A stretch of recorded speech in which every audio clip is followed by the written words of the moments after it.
পশ্চিমবঙ্গে কলকাতায় কি অঘটন ঘটিল, সেই ঘটনায় সারা বিশ্ব কাঁপিয়ে দিল। হাইরে পাষাণ মানুষ বুঝি আজও আছে এই দুনিয়ায়।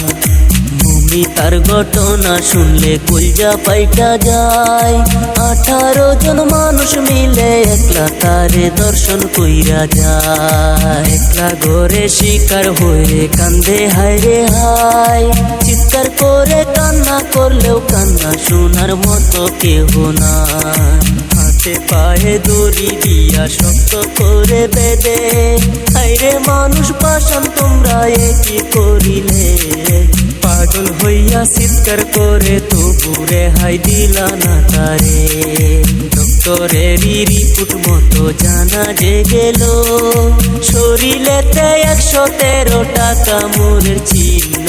মানুষ রূপে কুত্তা হইয়া দেখাইল তাদের চিহ্ন। মায়ের বুকটা খালি কইরা নীলা যে কেরে, এখন মায়ের চোখের জলে সাগর যায় ভেসে। কেঁদে কেঁদে বলে মায়ে কি দোষ করেছিল আমার মেয়ে। ডক্টরেরই রিপোর্ট মতে আরো জানা গেল, 150 গ্রাম বীর্য নাকি আরো উদ্ধার হইল। আরো কি কি জানার বাকি, আসেন সবাই মিলা একটু শুনি। গরিব ঘরের মেয়ে ছিল, বাবাই করতো দর্জি। অনেক কষ্ট করে তারে লেখাপড়া করাইছে। মায়ের মনে আশা ছিল আমার মেয়ে করবে ডাক্তারি। এমন কইরা কাইরা নিলে জালিম তুমি প্রাণ।